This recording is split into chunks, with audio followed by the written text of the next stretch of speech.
So I hope everyone had a great ending of the year, coming into the new year, which is really doesn't start till March 21st. But nonetheless, we're here for it.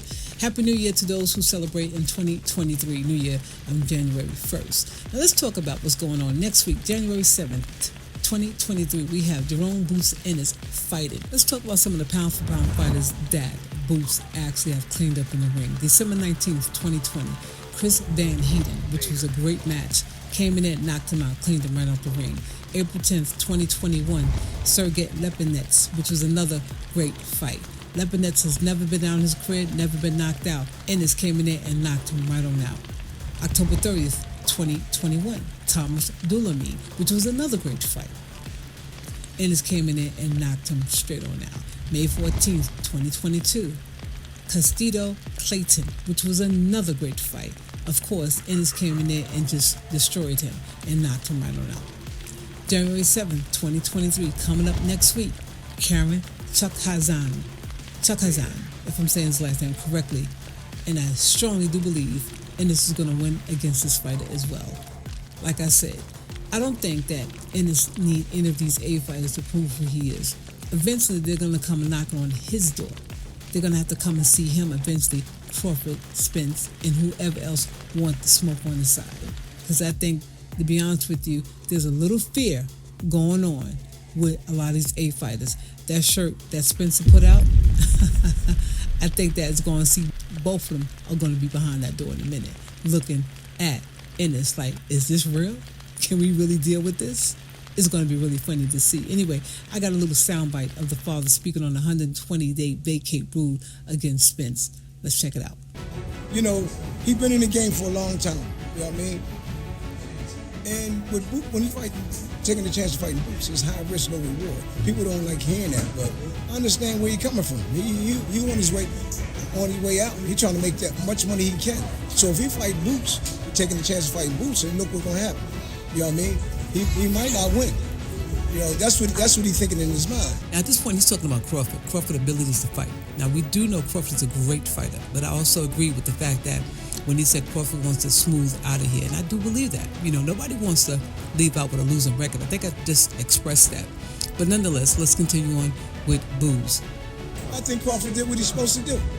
He's supposed to knock that guy. You know what I mean? You know, guy ain't had no chance with Crawford. Crawford is a pretty decent boxer. Matter of fact, one of the best boxers out there today. And he know what to do, though. You know what I mean? He might take his time, slow. You know what I mean? But he got to be careful when he fights somebody that's going to be owning him. You can't start off slow with somebody that's constantly putting that pressure on him. You know what I mean? But he can box and he can fight. So, you know what I mean? Take that away from him. Look at his body shot. Alvarez's corner throw. Alvarez, he said he has to stay. He's having fun. And a combination of the head is starting to open up. Defensive maneuvers like this are a sixth sense. It's whoever sense. got the titles. That's who we want. And if you ain't going to fight us, move up. You know what I mean? You know, move it up. Right. Move up. And like I said, well, like Spence, whoever he fight next, after that, he got 120 days to fight Boots. Right. And if he don't fight Boots, he loses the title. And so there you have a Boozy talking about the vacated belt 120-day rule with Spencer, and I think it's quite interesting. To be honest with you, I don't think Spencer is going to fight Boots at all. I think he's going to vacate the belt. I think Eagle would play a great role if he was to fight him. But the funny thing about it, look how Thurman came out of nowhere, and all of a sudden they got a contract for Thurman out of nowhere.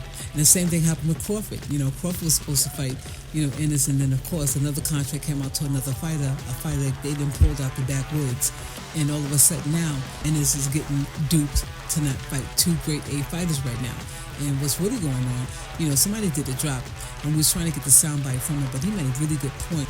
Politics going on and everything that we do, especially when it comes to a lot of money in the game. Is ops being paid to keep Ennis from being an A-list fighter? Do we have the issues going on right now? Because to be honest with you, he shouldn't be cool sitting at a B-level fighter when he's got A-level and better fighting stability when it comes to his style and IQ of fighting in the ring. Why can't he be up there with the big boys? Definitely some payola going on, and I want to get some confirmation to let you guys know that there's other people thinking like this. But nonetheless, I think that Ennis is going to get his opportunity. I do think that he's going to become a great A fighter one day. And also the fact that Spencer, IQ level in the ring when it comes to Boots, I think that it's a little bit lower than Boots. And I think that Spence kind of knows that. And the funny thing, for Crawford to come out of his mouth and say what he said about Ennis fighting Spence, I think it was totally disrespectful. And the fact that he feels that no one would want to see him, Ennis fight Spence, it wouldn't be worthy of a fight, and there's no money involved. He felt that's why Spence wouldn't take on the battle. But I think different, because sometimes you have to look at it this way. Now, Crawford can say that, but he fought a useless fighter. That, understandable. Crawford should have been fighting Ennis in that particular bout, but nonetheless, he did not fight, and that was no really money involved. Nobody knew this guy, David Avanasian. He just came out of nowhere. I'm quite sure he has a record somewhere. I looked him up. He had a decent record, but not to fight somebody on the level of Crawford. Now, it's not looking too right now, and I guess two fighters who really starting to cruise in their careers right now are not looking to get a tarnished record by somebody like Ennis coming up in the game, who got that IQ, who can match both of them, if not a level or a step above both of them. But it's interesting what's going on right now, and I find it to be not worthy to not give somebody like Ennis a fair shot in the game of this boxing world right now. Anyway, you see our flyer we made? Great flyer, right? We actually made that. We couldn't find a good flyer to really represent the fight coming up on Saturday, which is January 7, 2023. Great fight for the first of the year right now. I think it's going to be a great fight with Ennis and Karen. And Karen's a great fighter too, by the way. This guy can really hold it down. He had one loss many years ago, but he can fight, and he's very strong in his game in the ring. But I tell you one thing, I think it's going to be a good one. But you know what, too? Before I get out of here, I just want to add this. I guarantee you, if Ennis was to lose, I guarantee you Spence and Crawford would be banging down the door with a contract. They wouldn't even stop 1 minute or a second. They'll be fighting each other to fight Ennis. I do believe that. You guys can leave your comments down below. Let's talk about this. There's a lot to talk about in this particular drop right here. And guys, make sure you check out January 7, 2023. It's going to be Boots and, of course, Karen fighting. I think it's going to be a great fight. The time dates is right there in front of you. And I'm loving it right now. On that note, boom!